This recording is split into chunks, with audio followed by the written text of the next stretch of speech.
Well, hello, free people of the Rocky Mountain region, and welcome to this Free State Colorado interview. Today, I'm joined by Valerie Leal, a disillusioned Democrat, stay-at-home mom who was activated during COVID, and now an outspoken advocate for families and parental rights. Her Twitter account has been exposing the bad behavior of Colorado's legislators, and today we're going to talk about some of the worst lawmakers at the Capitol. Well, Val, I hope you are well, and thank you for joining me today. Thanks for having me. I'm excited to go through these bad legislators. Yeah, I think, a really exciting thing too is what Twitter has become. Twitter in the past, of course, during the last election cycle was really clamped down, and the ability for just common citizens, for individuals like us to have a voice, to speak out and really expose what was going on, especially among, these Democratic politicians, these representatives, it was stifled. And now we have this incredible opportunity where, you can post something on Twitter, get thousands of views, and really expose something that these legislators aren't used to. These politicians at the state level are used to flying under the radar, and it's so useful, I think, for the voters to be able to get on Twitter. Make sure you're following Val here, and get on there and see what's going on down at the Capitol. I mean, what do you think about the impact that Twitter's had so far? Well, I think Twitter is especially important. X is important because we have local media that doesn't want to touch any of this. On a weekly basis, you don't see news stories coming out from our outlets exposing what's in these bills, questioning legislators on some of the things that they're putting in there. So it's up to us as citizens to do the work because they're not doing it for us. Oh, that's a great point. Yeah, our media or mainstream media seems to be mostly politically aligned on the Democratic side, especially when you're talking about 9 News and some of the pundits there. But there's definitely a need. There's a need for the citizen news, citizen reporting, citizen journalism. So let's dig in and see some of the worst legislators at the state capitol so far. It's still not quite halfway through, but let's jump in here. So number 5, we got Representative Mike Weissman. He's been down at the state capitol for a long time, but he has been very authoritarian. He's definitely part of the establishment and does everything he can to silence and stymie any opposing voices. Well, and I think an interesting, when I first heard about Mike Weissman, was I was testifying against a bill, Tierra's Law, and he just had no control over the members on that committee, and very much in the middle of the proceedings told us what we could and couldn't say in our testimony. So many of us, the things that we had planned to say, we had to cut out, or he was going to kick us out, which he did end up kicking someone out. Let's take a look at that tweet here from your Twitter account here, where you have some audio testimony or audio recording from the testimony phase of this committee hearing, where Mike Weissman comes out here, and as you notice at the top, his name is not highlighted. He's definitely fled Twitter, escaping the wrath of any angry voters or citizens of Colorado. And it's funny because he did it right after he got blasted for what he did between this committee and the House floor. You said here, because he's a weak legislator, here he is prohibiting those testifying to use others' names, even though House Bill 1071 is based on a person with a long criminal record. Is it coincidence that this statement came from him around the same time as Sarah's censored article on the bill came out? He also allowed Representative Herod to run the show, even though she isn't the chair, and it turned into proponents of the bill booing and hissing. He did nothing to stop that. And Weissman, of course, is running for a state Senate seat, and make sure that people are aware of his bad behavior here. Absolutely. Let's play this audio here. All right, we are transitioning to the back half of our agenda, which is House Bills 1034 and 1071. We'll invite the sponsors to commence in a minute. I just wanted to make a general note, which is that, in this committee, we sometimes consider pretty spicy issues about which there are strong feelings on both sides. I want to remind folks who might be testifying either in person or online, it is fine to speak from your personal experience. It is fine to talk about what you think that the impacts of the policy in the bill might be. We do not get into characterizing others' experiences, or we do not speak about individuals other than ourselves without explicit permission in testimony. That's in keeping with the rules of the House, and would appreciate it if discussion could proceed accordingly. So give us some more context on that, Val. So that happened right before the two last bills were presented. The last bill was HB 24-1071, which would allow for felons to legally change their name. And those that actually helped create the bill, a certain law firm here in Denver, has been labeling the bill Tierra's Law. And it is based on an individual who has had multiple name changes, a long rap sheet, and actually testified on that bill. So prior to that bill coming up on the docket, he informed everyone testifying that we were not actually allowed to bring up the person that the bill is based on. And so many of us had to scramble to say, well, if this bill is based on an individual, I should be able to provide information on what that bill is about and name the person. And he wouldn't allow us to do it. Wow, yeah, of course, they want to push a specific agenda and make sure that certain things aren't discussed. Stick to the bill, but at the same time, the bill is entirely about this individual, and their previous behavior is what maybe one of the reasons why they changed their name. I mean, there's definitely some context there, definitely some understanding that this is why the bill is being introduced. So yeah, I mean, it seems worthy of discussion if you ask me. I completely agree. And even at one point, once this bill made it to the House floor, they tried to amend the bill name to that individual's name. So that was the plan all along. They just, I think, didn't like that we were onto them in the early stages. Oh, definitely. I mean, that's a great point. When it got to the committee of the whole entire House, they tried to rename the bill. Exactly. I mean, would there be no discussion at that point about that person's name? I mean, it clearly Weissman didn't want people bringing up that this bill is based on somebody with a criminal record and that this bill can make it easier for criminals to hide their identity. I mean, it seems clear as Absolutely. day that that's what they were pushing. And of course, that's one of the biggest knocks against the bill, right? And the amendment failed because of it. Let's go ahead and take a look at another instance. Weissman's basically doing the same thing. So we saw him already basically violating the rights of the citizens of Colorado, infringing on their ability to speak freely, to speak to their elected representatives about this bill. Well, he's doing the same thing to a state representative as well. Let's take a listen here. So a letter that I received from a doctor of the head of the chapter of Colorado chapter, leader of Gays Against Groomers, and a member of the LGBT. All right, come on. Sir, the title of Representative DeGraff, we are not going to use the word groomer or grooming in this debate. It is pejorative. It is speaking to personalities in violation of Rule 23D. Please find ways to express yourself without using pejorative words and transgressing the rules. Please continue. The name of their organization is what I read.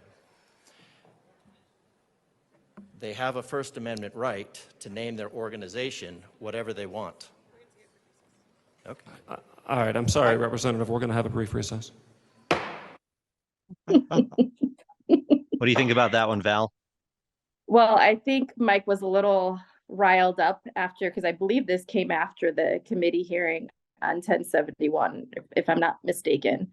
Prior to this clip, there were some individuals that had tried to come up there and note that this particular bill that Lindsay Doherty was bringing forward would allow for a word that he didn't like, which was grooming. And Representative DeGraff was just reading off the name of an organization. He wasn't calling anyone a groomer. He wasn't saying anyone was grooming anyone. But just the simple word of groomer threw Mike into a tailspin, and they had to go into recess, and then they weren't allowed to say the name of the organization after that. He just wouldn't allow it. Yikes. I mean, this is Representative Ken DeGraff. He's elected by the people of Colorado, the people of his district, to go up there and speak. And he got a letter from somebody from this organization, and he wanted to share that information. This could have been useful information for the people voting on the bill, getting it out there, letting his other legislators, his colleagues, know what people in the community are thinking about this bill. And they're totally silencing him because they really want to control that narrative. They don't want people to think that all these sexual bills aimed at children they've been pushing, could potentially lead to bad people grooming kids into bad places. And the letter he was going to read was from the head of the Colorado chapter of Gays Against Groomers, who, is a gay man himself.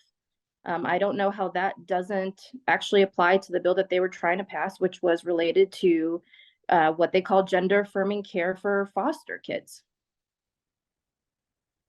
Yeah, I mean, exactly. Exactly. I mean, so Mike Weissman, number 5, one of the worst legislators down at the state capitol, very authoritarian, silencing citizens, silencing his fellow legislators, and trying to control the narrative to fit their agenda. Absolutely. All right, let's move on to number 4 here. They're getting worse, folks. Oh boy. I remember this day. Yeah, tell us about this. So I went to the Capitol that day to testify for once in favor of a bill, and it was Bill HB 24-1092 by Representative Brandy Bradley that would put minimum sentencing for those that purchased children for rape. And I thought to myself, I don't understand, first of all, why it was sent to this committee, which is labeled the Kill Committee. And then second, why anyone would vote against it. I walked into the room and every seat was full. It was a packed house. I had to have someone save me a seat. It was about 50 or 60 people testifying. 3 opposed it. The rest, bipartisan, said that this was a great bill. And these people on the left killed it. Yeah, I mean, I would ask people to check out the recent interview I did with Representative Brandy Bradley about this bill, and that she was shocked that 8 Democrats listed here voted against a bill to hold child predators accountable, to make sure they receive mandatory jail time, is absolutely shocking. I mean, it's hard to believe, for one, but these people need to be remembered. These people need to be named. These people need to be shamed. I mean, these people represent Colorado in our state government. And if any of these people are your state representative, you really need to reach out to them, tell them how disappointed you are, and maybe do your best to try and get them out of office. Well, and interestingly enough, Representative Willford wasn't even really paying attention most of the time. She was snacking. She walked away for an entire hour while we were testifying. They were on their phones. I was trying to make eye contact with them, and most of them were just keeping their heads down on their phone, trying to pretend to be busy, because they didn't want to face that there were, 50 people in the room that were telling them, you need to vote differently than what you feel like and listen to us as your constituents. Yeah. I mean, I'm sure they were embarrassed. Hopefully they were ashamed of themselves and their supposed representation of the Colorado voters here. So it's Jenny Willford, Manny Rutinel, Kyle Brown, Andrew Boesenecker, Jennifer Parenti, Elisabeth Epps, Stephen Woodrow, and Naquetta Ricks. Love to take a look at your testimony here. You posted it on Twitter. Let's take a look and see what you said. You want to set this up before I hit play? Right. So right before me, I believe the gal next to me is actually in the mental health profession, and she came forward noting that this bill would assist those that she actually treats that are abused by these men that are purchasing them. And so I got a little riled up in my speech, and I kind of just said, anyone that votes against this either has to be a socialist or abolitionist or really love criminals more than children.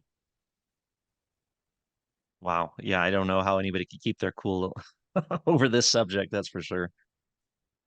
Let's go ahead and play your testimony to the committee. When I first saw this bill, I thought, well, this is a no-brainer, even though I thought the sentence should be even more. Imagine my shock when this bill got sent to your committee. I have racked my brain over and over to come up with reasons as to why anyone would vote against this bill. I hear you all touting that you want to protect the most vulnerable. Here is your chance to prove it. Any individual that is found guilty of purchasing a child to have them raped over and over does not deserve mercy. They deserve prison time without leniency. Who of you in here, except for maybe the socialists and abolitionists among you, love criminals more than protecting children? You all will vote to imprison people that you don't agree with and label it as misinformation or disinformation, but you won't imprison someone that takes a child's innocence away. Maybe think twice before you vote against this. We will not forget who hates children and who loves criminals more. Vote yes on this bill.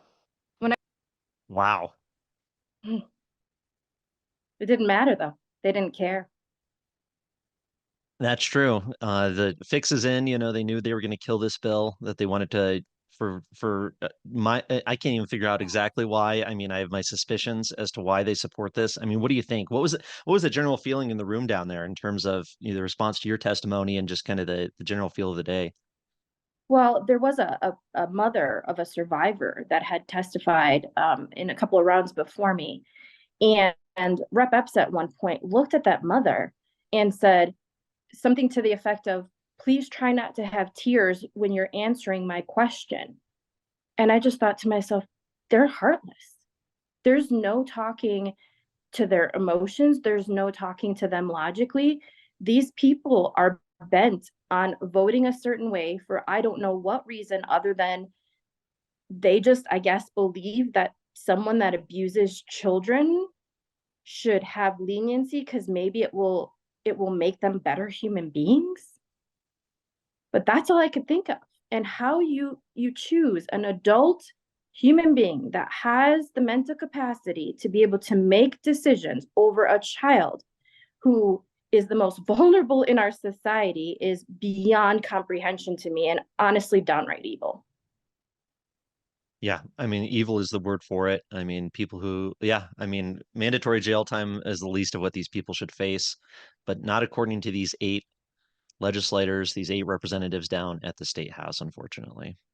Right. And I think she was asking for 4 years was the minimum mandatory sentence she was asking. 4 years. It'd be way more if it were up to me. I'm right there with you. But let's go ahead and move on, see who else we got on this list of bad guys down at the state capitol. Number 3, Speaker of the House, Julie McCluskie. What has Julie been up to this legislative session there, Val? Well, I'm looking at the video and the tweets that you have up. She had a terrible day that day. First up on the agenda, I believe, was the bill related to what they call gender affirming care, but for those that are in kind of juvenile detention centers. And Representative Bradley had been in prior House floor work, had been called a straw man and been told that there's no evidence of any harm happening in girls' bathrooms to these girls. And so she did her legwork and she found evidence of multiple cases, 10 pages worth, I believe, of instances where girls were harmed by biological boys in their bathrooms. And so Representative Bradley proceeded to read that evidence, and Speaker McCluskie let her get through 3 and then wasn't having it and said, we're going to recess. And then shortly after that, lovely 1071 came back up. And just as Representative Weissman had silenced those that were trying to use certain words, Speaker McCluskie went down the same line and tried to silence Representative Scott Bottoms. Yeah, and I mean, people need to know too. I mean, the speaker is responsible for so much, right? I mean, the speaker sets the agenda. They really have a lot of control over the committees, the bills that are being heard. I know McCluskie's faced some criticism from the more far left socialist aspects of her caucus, so she does have to have that balancing act to keep her speaker position. But nonetheless, I mean, House leadership or legislative leadership is really should always be at the top of the list of all the bad legislators, right? Because they're the ones letting this stuff get through. Right. Let's go ahead and take a look at that clip with Representative Bradley that you tweeted here. So as you tweeted that day back on February 26, not too long ago, the Colorado House Democrats want you to believe girls are not being hurt in their spaces. And when Bradley for Colorado has 10 pages of proof that it is happening, McCluskie for Colorado silences her. Shame on you, Speaker. Go ahead and play that clip here. Thank you, Madam Speaker. Good morning. Good morning. On Monday or Friday, seems like so long ago, I was told I was fear-mongering, boogeyman, straw man tactics in an attempt to push one child's rights and protection over another's rights and protections. And I want the body to hear me because I feel like sometimes my caucus doesn't get heard. We see specifics where there are biological males claiming to be trans. This is not against the trans community.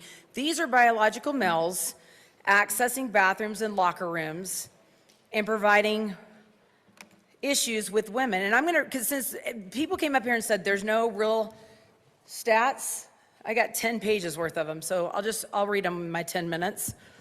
Virginia judge finds transgender teen guilty of sexual assault in Loudoun County High School girls' bathroom. He said he was trans. He was actually a biological heterosexual male. Oklahoma transgender student charged with assaulting female high school classmates in bathroom. This past April, another male claiming to be a female transgender student in California assaulted 2 of his female peers and was charged with assault, heterosexual. Transgender Wyoming woman convicted of sexually assaulting 10-year-old girl in bathroom. Representative Bradley, Yes. I believe you've made your point about headlines. I'll ask you to make your comments directly to the bill. My comments, Madam Speaker, are to the bill.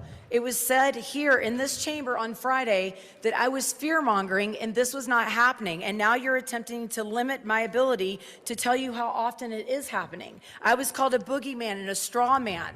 I was called all of those things, and not once were these people gabbled down. Representative Bradley will stand in a brief recess. Perfect. Awesome. You got to Well, love and she Representative had been- Bradley. The Friday before, Representative Bradley had brought up that point to Representative Ortiz's bill, saying, that these children were getting hurt, and she was told, you're lying. That's not happening. And then when she goes to say, well, yes, it is, and this is, something that I'm bringing up that you said wasn't happening, they don't want to hear the truth. And they have the speakership to be able to silence those that are ready and willing to provide the general public and the whole assembly evidence as to what is really happening. Right. I mean, this is information that the lawmakers need to know. I mean, this is real factual stories of instances of harm that this bill maybe lets slide by, doesn't address, or, affects in some way. I mean, it's tied together, but of course it's outside of the narrative of what they want to push. There's a certain class of people they don't want you to criticize, of course, and it can lead to some bad places. So really happy to see Representative Bradley down there fighting for us, doing a great job. Absolutely. Fired up she is getting, and of course you, Val, sharing this, get this information out there just to show the power. I mean, this is 30,000 views, and it's only been a couple days, 3 days. So I mean, the power of Twitter for an individual to get this information out there, and let the voters know, let people know what's going on down there, and we got to get some heat on these legislators who are not representing Colorado. Well, and a thing to note to anyone that's listening, it doesn't take a big giant Twitter account to make this impact. At the time, I had less than 1,000 followers on my Twitter account, and it got 30,000 views because people are hungry to actually see the truth. They just don't generally have the time to be able to sit for 6 hours and watch the proceedings. But if you have even just a little bit of time and you can listen in and you can mark timers and cut the video, the public wants to hear it, and there's no other way for them to hear it or see it. Oh, 100%. Yeah, I mean, these hearings are hours long, right? When the House is meeting. And so to go through and chop those clips up and get them out there, I mean, it does take a lot of work and time. And of course, trying to find those little timestamps of when exactly you want to clip the Right. videos. I know how difficult that can be. So awesome job getting this out there. Well, let's take a look at the other instance here where Speaker McCluskie silenced another legislator, another person who's representing the people of Colorado here. You going to set this one up a little bit? I know you talked about it briefly before. Right. So this is what we referenced before, the 1071, HB 24-1071, which would allow for felons to legally change their names. And originally, when they had presented this bill, they would not allow the representatives to read the rap sheet of the individual on which this bill is based.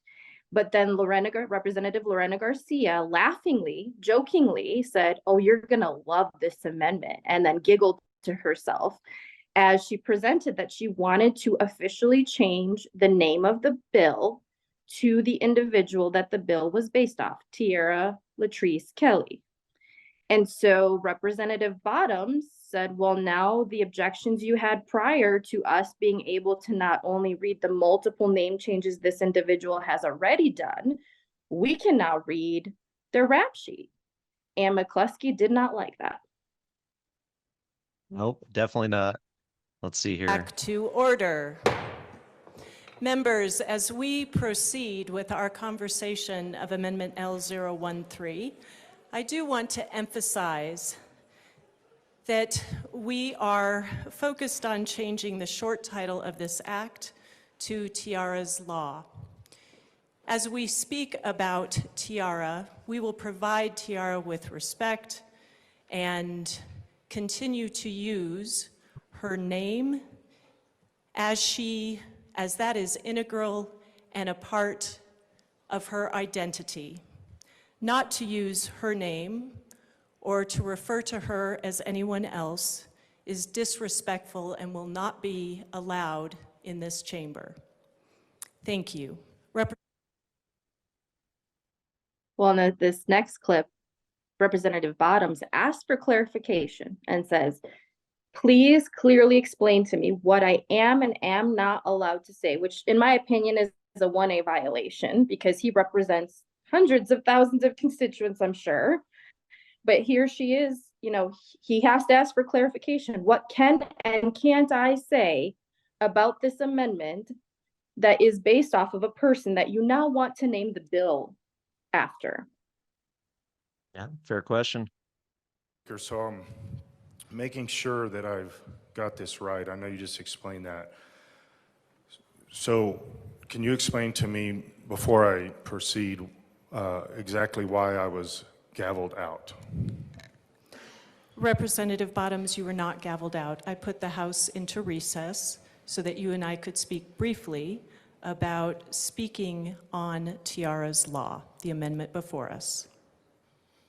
Okay, so what are the things that I cannot say? I would ask that you refer to Tiara, her chosen name, and speak to her as a woman. Wow, total compelled speech. And nearing the end of that section, I believe is where he called Tiara by the original name at birth, which was Dwayne, and that is when McCluskie kicked him out of the well. Wow. Wow. Yeah. I mean, these unfortunate, you know, that we have these politicians, these people supposedly representing the people of Colorado, but not allowing other elected representatives to use their voice to say things that the constituents care about. Right. So Speaker McCluskie, number 3, one of the worst legislators down at the state capitol this year. Number 2, Representative Lorena Garcia, a card-carrying Democratic Socialist of America, somebody who sponsored anti-gun bills left and right, wants to raise taxes and control every aspect of our life. In particular, why, Val, is Lorena one of the worst representatives down there this year? Well, first of all, she was vacancy placed. She wasn't even elected to her position. Second, she follows the line that we just saw with Representative McCluskie. She tries to limit and tell people what they are and aren't allowed to say, not only during testimony from us, the taxpayers who pay her salary, who pay for the bills for that building. She's telling us what we can and cannot say during our own testimony.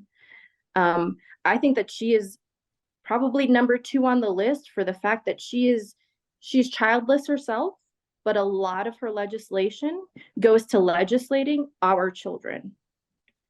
And she needs to be stopped because she's also very, like I had mentioned before, when she got up to read the amendment on Tiara's Law, she just laughed as if this was just going to pass through nonchalantly because they can do and say whatever they want while limiting the speech of anyone who opposes them. Yeah, limiting speech, limiting our rights. I mean, Lorena Garcia is one of the most authoritarian legislators down at the state capitol. Let's take a look at this instance of her trying to control speech, as we've seen as a pattern this year, right? Mm-hmm. So in your tweet, you said, here's Representative Garcia telling citizens that are testifying on a bill what they can't and can say. Mind you, this bill allows felons to change their names because they identify as another gender. The bill is based off a felon with a 16-page rap sheet that runs a drag production company that includes 2 child performers. Wow. Anything to set this one up here? So this was after Representative Weissman during that committee hearing had already forewarned us that there were certain things we weren't allowed to say. We were about to start the testimony aspect of the committee hearing, and she just wanted to reinforce, this is what I'm allowing you to say or not to say, and if you don't abide by it, we will handle you. And someone was handled and removed from that committee hearing for misgendering, quote, the person that this bill is named after. So this is her going through and outlining. Mind you, she's not the chair of the committee, but yet she had no problem telling us that she thinks she had the authority to tell us what we could and couldn't say. Let's go ahead and listen to the clip here. Colleagues on both sides of the aisle for engaging in respectful discourse by not using derogatory language or misgendering witnesses or using a witness's dead name. So of course, you know, they want to hide from the truth. They want to hide from certain aspects of what's going on with these bills. And the only way they can win, right, or at least in their mind, is to hide the truth. I mean, to Right. prevent people from speaking truth. That's how they can get their legislation through. I mean, absolutely not really ridiculous. Well, and I think she, correct me if I'm wrong, she might also be the one that is behind that misinformation, disinformation bill to further silence us as citizens. So she wants the government to determine if what we are saying is misinformation or disinformation. So if that were to pass, she could go into a committee hearing and say that. And then we could be prosecuted if she deems, her and her other fellow socialists deem that we're pushing out misinformation or disinformation. Yeah, I mean, that's definitely her agenda. She's definitely on that bill and trying to silence people that she disagrees with. I mean, that's just another control mechanism. You know, take our guns away, silence the people, and take our tax money away. Do everything they can to make us conform, as the bill says here, conform to their viewpoint and their ideology. And we need to be alerted that they're showing us who they are. And if we pay attention now, we can prevent them from stripping all of our rights away from us. Definitely stop them now before it gets worse, because they got big Absolutely. plans. Let's look at the worst offender so far. The worst legislator, the most authoritarian, out of control, radical legislator down at the state capitol. What do we need to know about Representative Stephanie Vigil, Val? Well, first of all, Stephanie Vigil barely won her race. I believe she won by 710 votes. So she doesn't have a good, margin of majority even within her own area that she represents.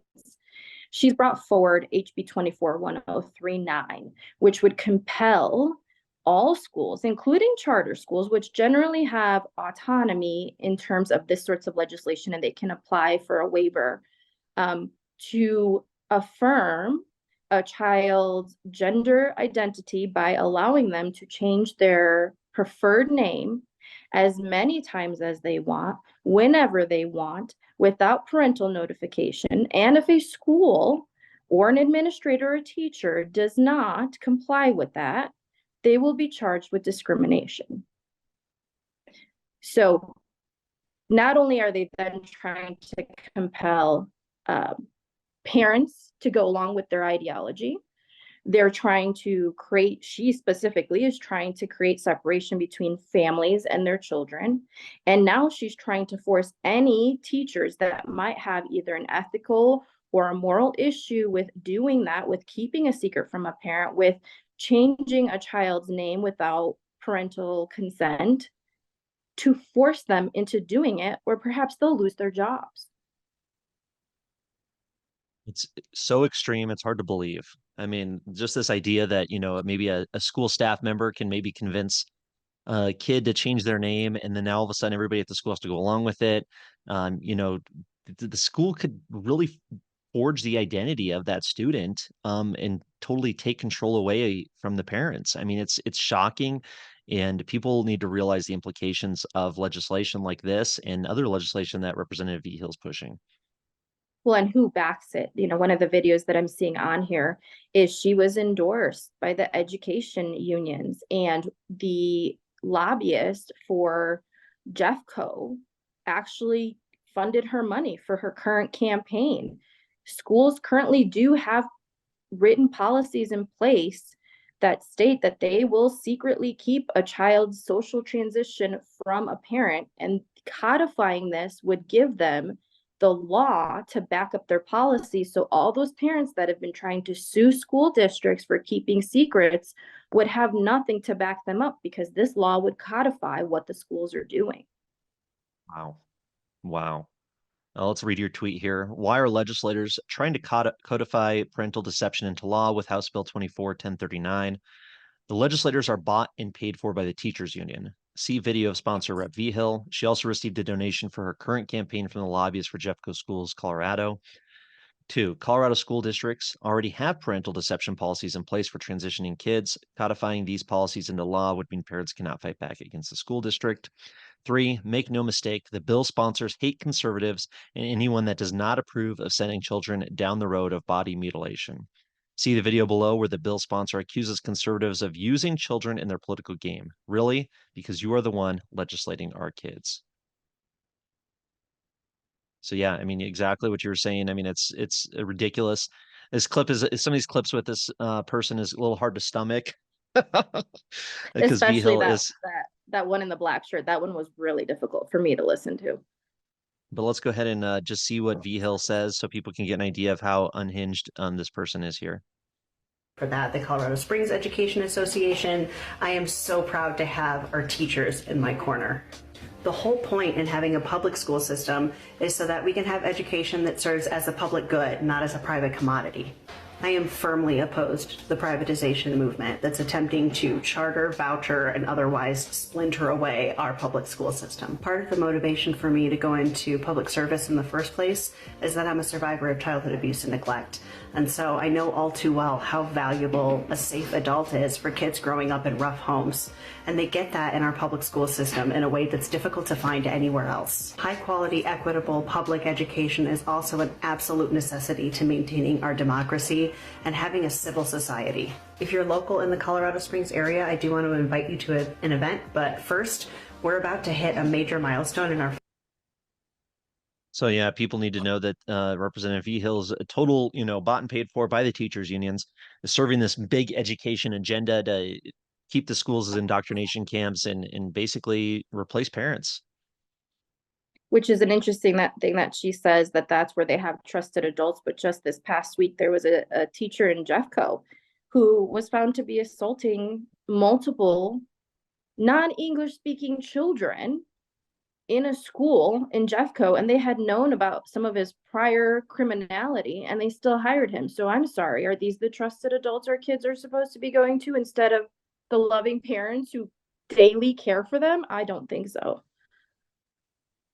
Yeah, absolutely outrageous. Here's that some campaign contributions here towards Vigil. So is which one here Ed is Bodwich, the Ed one Bod- that's underlined on the bottom. He is the lobbyist, and I've actually seen him at the Capitol. He's there often. I think every time I've gone up there, I've seen him there rubbing elbows with the legislators. And Jeffco definitely, they've been called out in Fox News for their deceptive transition policies already. So I know for a fact that, that's what they want. They want the law to back up their policies. Oh, yeah, change state law to conform to what Jefferson County is trying to do to these kids, or what some of the Jefferson County teachers are trying to do. Let's see this clip here. Like, how small-minded and insecure of an adult do you need to be that you are bullying children to try to win an election? Children are some of the most marginalized people in our entire society. They're small, they're defenseless, they're incredibly vulnerable. They have no economic or political power. They're completely dependent on the adults around them to do the right thing for them. I had an interaction with a voter this week in which she very wisely asked, why do you plan to do all of this? How is this supposed to work? And, it's really nice to do things for children. Everybody, cares about kids, but, what about the tax dollars, right? The tax dollars come from adults, and adults are working, they have to pay their taxes. What about them? Totally, I get it. Spoiler alert, it ends well. She ultimately thanked me for getting back to her with any kind of real answer. What I told her is, yeah, honestly, most of my agenda is for children. And if I'm being honest, I think most of what our government should do, most of the money that we spend should be to benefit children. They're the most vulnerable among us, and they have no choices.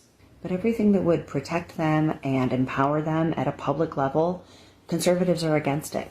They always come back to the same argument. I feel like we don't challenge them on it at all, which is, well, the parents should be doing that. That's a parent's job. That should happen at home. Parents should do that. Why? Says who? Why have we decided that children should only get what they need based on an accident of birth? Why is it not up to all of us? So to all of the bigoted, hateful, and fear-mongering politicians out there trying to use people like my nephew for your political games, you should consider stepping up and working with us to make a better future for all of our children. And if you're not going to do that, then you should stop talking about children entirely, because you are getting creepy. What's your commentary, Val? Well, first of all, my children are not an accident of birth. So I don't know why she would label any child an accident of birth.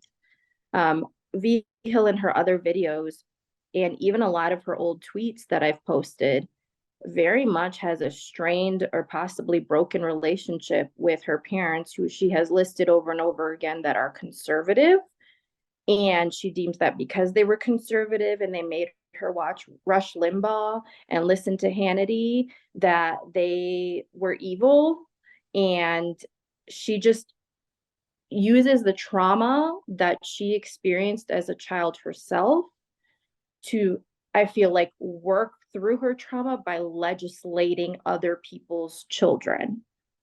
And I actually brought that up and I testified against this particular bill. And in her closing argument, she brought up some of the things that I had said and labeled it as she does trauma-informed legislation. But in reality, she's got a lot. She's admitted that she has severe mental illness. She's admitted that, you know, she's tried to harm herself in the past. She blames it all on her parents and her upbringing. And I just think she needs to realize that legislating because you assume that all parents are like your parents deems you, I would think, just not ready to be representing the people in your community. And I do believe that if the people in her community knew what she was pushing forward and the small margin that she won by, that she's likely not to get reelected if we can educate those in her community about why she is pushing forward these terrible bills. Oh, 100%. Yeah, I mean, it's extremism disguised as compassion. You know, it was really revealing sometimes with people like Representative Vigil here. The more they talk, the more they reveal. You know, it's that facade at first. Hey, we're protecting the kids. Somebody's got to protect the kids. They're vulnerable, and of course, everybody's like, yeah, protect the kids. Who wouldn't? Very few people are against that, right? And then it's like, well, you know, by protect the kids, I mean we should basically take them away from their parents or interfere with that parent-child relationship. We're going to be better guardians of the children, you know, us politicians, for political considerations, from the government. The state has a better way to manage and protect these children than the families do. I mean, that's the ultimate agenda that's revealed in that clip right there. And this bill has not yet passed the House. And I think the reason is many of us have been bringing attention to the bill. It's been in the media, but it hasn't been in the media because they just figured it out. It's because locals like myself are posting on X, are informing communities, are engaging people into the process and saying, wake up, know that this will, if it hasn't already, will impact you and your family, and you need to stop it. And the way you stop it is call out these bad politicians, call out these bad legislators, and come November, remember the bills that they brought forth, remember their voting records, and make sure that they can't step onto that House floor ever again. Oh, 100%. Very well said, Val. Thank you for all your hard work exposing these legislators. You know, Stephanie Vigil definitely needs to be replaced. So extreme, anti-family. I mean, just totally against Colorado values.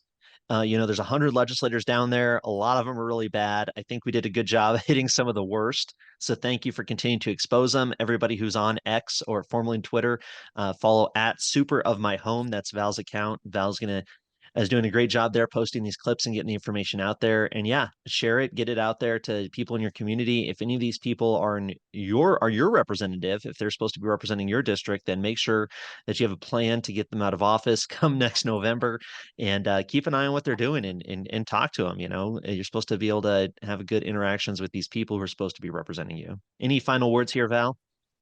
No, just thank you to Free State Colorado for just putting this out there, being one of the few outlets that are willing to do the work and take the time to do it. And I know you have a full-time job and you still make the time and effort to do it. So just appreciate that you had me on, and just encourage everyone that's listening in to get engaged in the process. If you have any questions on how to do that, please send me a DM.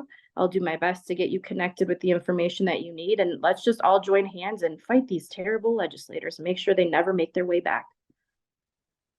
Awesome. Well, thank you so much for the kind words. Thank you for your time. And maybe we'll do this again soon. I'm sure there's going to be a lot more to talk about between now and May.